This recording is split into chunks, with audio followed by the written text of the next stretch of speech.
Bismillahirrahmanirrahim. Assalamualaikum warahmatullahi wabarakatuh. Alhamdulillahil malikil haqqil mubin alladzi habana bil imani wal yakin. Allahumma shalli ala sayidina Muhammadin khatamil anbiya'i wal mursalin wa ala ali thayyibin washabil ahyaril ajmain wa man tabi'ahum bi ihsan ila yaumiddin. Amma ba'd. First of all, praise due to Allah Subhanahu wa Ta'ala who has given us health and change so we can watch this video. And secondly, may salawat and salam for our Prophet Muhammad sallallahu alaihi wasallam, who already guided us out from the darkness to lightness, from stupidity to cleverness, namely Islam.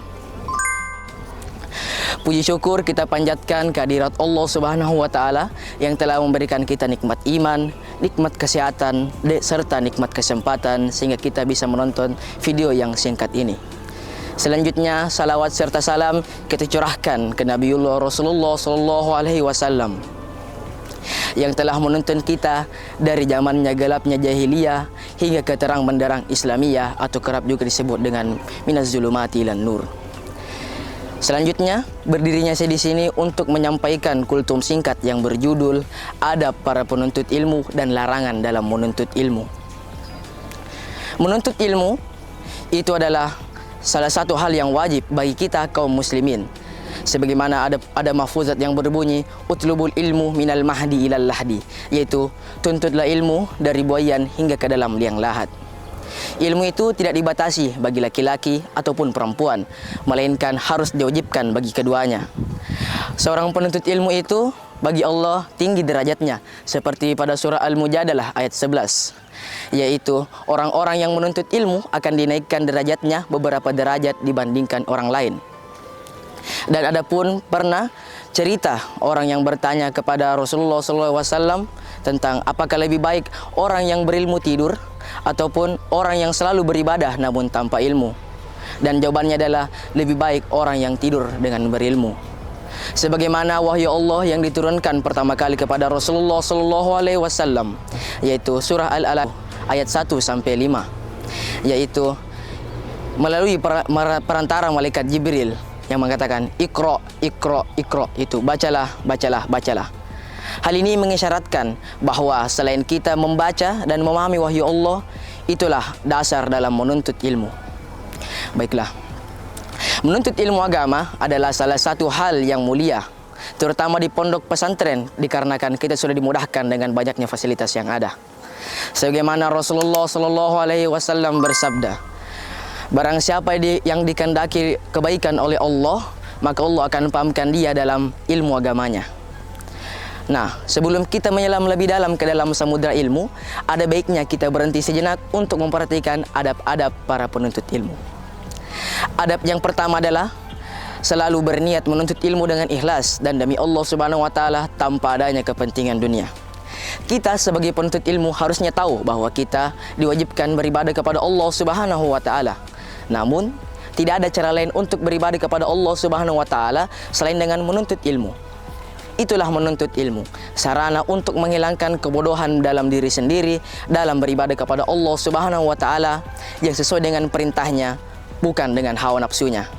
Maka dari itulah kita sebagai penuntut ilmu harus menanamkan rasa ikhlas, tidak mengharap kemuliaan orang lain ataupun dianggap alim oleh orang lain.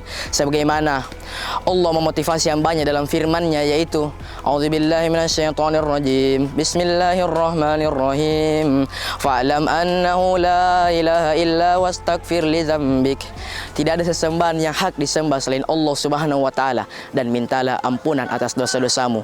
Quran surah Muhammad ayat 19. Lalu adab kedua yang harus diperhatikan oleh penuntut ilmu itu berniat untuk menghilangkan kebodohan pada diri sendiri maupun orang lain. Kita harus mempunyai niat ini sebagai penuntut ilmu, karena sebagaimana dasarnya manusia itu adalah makhluk yang bodoh, seperti firman Allah Subhanahu wa Ta'ala, A'udzubillahi minasyaitonirrajim. Bismillahirrahmanirrahim. Wallahu akhrajakum min butuhi ammatikum la ta'lamuna syai'an wa ja'ala lakumus sam'a wal absara wal afida la'allakum tashkurun. Yang artinya Allah telah mengeluarkan kalian dari perut-perut ibu kalian dalam keadaan tidak mengetahui apapun. Kemudian Allah menciptakan bagi kalian pendengaran, penglihatan dan hati agar kalian bersyukur. Surah An-Nahl ayat 78. Lalu adapun adab ketiga yang harus kita perhatikan dan harus pula kita hindari, yaitu kita tidak boleh mempunyai rasa sombong ataupun malu ketika menuntut ilmu. Kita harus tawaduk kepada guru kita, layaknya pasien yang selalu tunduk kepada dokternya yang lebih penyayang dan lebih berpengalaman. Meskipun usia gurunya lebih muda daripada kita, meskipun garis keturunannya tidak lebih mulia daripada kita, kita harus tawaduk kepada guru. Sebagaimana Ibnu Abbas pernah mengatakan, "Aku hina ketika menuntut ilmu dan aku mulia ketika menjadi guru." Selanjutnya, kita tidak boleh merasa malu ketika menuntut ilmu dikarenakan kita tidak akan mendapatkan ilmu tanpa bertanya. Nah, jika kita mempunyai rasa malu dan kita tidak bisa bertanya, bagaimana cara kita bisa mendapatkan ilmu tersebut? Maka, sifat malu dalam menuntut ilmu harus dihilangkan. Sebagaimana Rasulullah SAW bersabda, "La yata'allamul ilma mustahyi wala mustakbir." Ada dua orang yang tidak menuntut ilmu atau tidak mempelajari ilmu, yaitu orang yang pemalu dan orang yang sombong. Hadis riwayat Bukhari. Lalu selanjutnya, adab-adab yang harus ada pada penuntut ilmu yang sekarang sudah mulai hilang, itu menghormati guru-guru. Kita harus bersikap seperti orang-orang terdahulu yang selalu memuliakan gurunya untuk mendapatkan keberkahan atau manfaat dari ilmunya. Sebagaimana orang-orang terdahulu yang ketika menemui gurunya, mereka kerap kali berdoa serta menjedekahkan sesuatu. Mereka selalu berdoa, "Ya Allah, tutupilah celah-celah guruku. Ya Allah, janganlah Engkau hilangkan keberkahan ilmunya dariku." Namun, sangat berbeda dengan zaman sekarang, di mana sudah sangat banyak siswa di luar sana yang sudah berani melawan gurunya, memukul gurunya, atau bahkan mengeroyok gurunya. Lalu selanjutnya, adab yang sudah mulai hilang juga, yaitu menghormati teman majelis atau bersifat sopan kepada teman majelis. Ini merupakan adab kepada guru dan juga untuk menjaga majelisnya.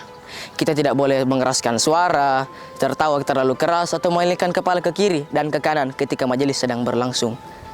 Namun, berbeda lagi dengan zaman sekarang, di mana sudah banyak tawuran, adu kekerasan, pembulian yang sudah memakan sangat banyak korban. Dan ini tidak mencerminkan sifat siswa atau penuntut ilmu sama sekali. Lalu, sebagai penutup dalam adab-adab penuntut ilmu, yaitu belajar di setiap waktu. Kita sebagai penuntut ilmu harus memanfaatkan waktu sebisa kita, memanfaatkan waktu sebisa mungkin untuk menuntut ilmu. Dikarenakan akan ada satu waktu di mana kita sudah tidak bisa belajar lagi. Sebagaimana Umar bin Khattab pernah mengatakan, "Tuntutlah ilmu sebelum engkau menjadi pemimpin." Dikarenakan ketika engkau sudah menjadi pemimpin yang diikuti, maka engkau tidak akan bisa lagi belajar. Mengapa seperti itu? Dikarenakan banyaknya kesibukan dan urusan kalian. Lalu saya lanjut kepada larangan dalam menuntut ilmu. Seperti yang saya katakan pada awal video tadi, bahwa kita sebagai penuntut ilmu sudah diwajibkan untuk menuntut ilmu dari buayan hingga ke dalam liang lahat. Maka dari itu, selain kita untuk memperhatikan adab-adab penuntut ilmu, kita juga harus memperhatikan larangan dalam menuntut ilmu. Larangan pertama yang sering kali kita dapatkan yaitu hasad atau iri dengki. Ini adalah sifat munculnya rasa benci dalam hati ketika Allah menurunkan nikmat atau ilmu kepada hamba Allah. Sebagaimana Syekhul Islam Ibnu Taimiyah mengatakan, hasad adalah sifat benci ketika Allah menurunkan nikmat iman, nikmat kesehatan kepada orang lain ataupun nikmat ilmu. Namun, sifat hasad ini tak bisa dihindari karena kita semua pasti pernah merasakannya. Maka turunlah satu hadis, ketika engkau merasakan hasad dalam dirimu, maka janganlah engkau zalim, dan ketika engkau berprasangka, janganlah engkau menyelidiki. Artinya apa? Ketika ada perasaan hasad dalam hati kita, kita tidak boleh menzalimi orang tersebut, maupun dalam bentuk perbuatan ataupun perkataan. Lalu larangan yang kedua yang harus dihindari oleh penuntut ilmu yaitu sifat kibar. Sifat ini sangat sering dimiliki oleh penuntut ilmu yang baru-baru saja, seperti zaman sekarang ini. Mengapa demikian? Dikarenakan mereka selalu merasa dirinya cukup dengan ilmu yang ada, padahal masih ada ilmu yang belum dia pelajari di luar sana. Sifat ini sangat harus dihindari oleh penuntut ilmu. Kita tidak boleh merasa sombong kepada siapa yang mengajari kita. Begitupun juga ketika kita menjadi guru, kita tidak boleh merasa sombong dengan ilmu yang ada. Kita tidak boleh merasa sombong kepada siapa yang kita ajari ketika mereka di bawah kita. Dengan adanya sifat ini, orang tersebut akan dihindarkan dari ilmu, sebagaimana lukisan dari para penyair, yaitu ilmu akan menghindari seorang pemuda yang selalu merasa dirinya tinggi. Mengapa demikian? Dikarenakan ilmu itu bagaikan air yang selalu menghindari tempat yang tinggi. Adapun larangan dalam menuntut ilmu yang ketiga, yaitu merasa mampu sebelum layak. Ini seringkali terjadi kepada santri-santri, siswa-siswa atau penuntut ilmu di luar sana. Namun hal ini dapat menyebabkan kita selalu berbicara atas nama Allah tanpa adanya landasan ataupun ilmu. Kita selalu berbicara maupun salah ataupun benar dikarenakan kita tidak mau disalahkan. Ketika kita merasa salah atau memang sudah salah, kemudian kita selalu berkata, aku telah tunduk kepada orang lain. Namun hal ini yang membuktikan bahwa kita sebagai manusia adalah salah satu makhluk yang sangat-sangat tidak berilmu. Lalu selanjutnya, larangan yang terakhir dan sangat wajib dihindari oleh para penuntut ilmu yaitu riya.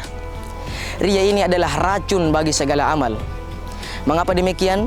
Dikarenakan sebaik-baiknya amalan yang kita lakukan, sebesar-besar modal yang kita lakukan, dan seniat apapun kita melakukannya, jika ada sifat riya maka akan dikali nol. Apa maksudnya? Akan sia-sia. Baiklah, sebagai kesimpulan kita bisa petik bahwa kita sebagai umat muslim diwajibkan untuk beribadah kepada Allah Subhanahu wa taala. Kita sebagai umat muslim diwajibkan untuk menuntut ilmu dari buayan hingga ke dalam liang lahat. Seperti pada mahfuzat yaitu utlubul ilma minal mahdi ilal lahdi yang saya katakan pada pertama kali. Lalu ada para penuntut ilmu itu berniat ikhlas dan menuntut ilmu atas nama Allah Subhanahu wa taala. Lalu yang kedua, menghormati guru dan teman, menghargai waktu sebaik-baiknya, dan selalu bersifat rendah diri. Adapun larangan dalam menuntut ilmu yaitu sifat kibar, itu sifat sombong, sifat iri dengki, dan yang terakhir sifat riya. Mengapa saya tunjukkan di terakhir sifat riya? Dikarenakan riya adalah racun bagi segala amal. Dan sebagai penutup, ilmu adalah suatu amanah yang harus kita jaga dengan niat yang lurus, adab yang baik, dan harus diamalkan dengan benar. Dikarenakan ilmu yang berkah adalah ilmu yang bermanfaat bagi diri kita sendiri maupun orang lain. Cukup sekian kultum yang ingin saya sampaikan, kurang lebihnya mohon dimaafkan. Wabillahi taufiq was safwa. Assalamualaikum warahmatullahi wabarakatuh.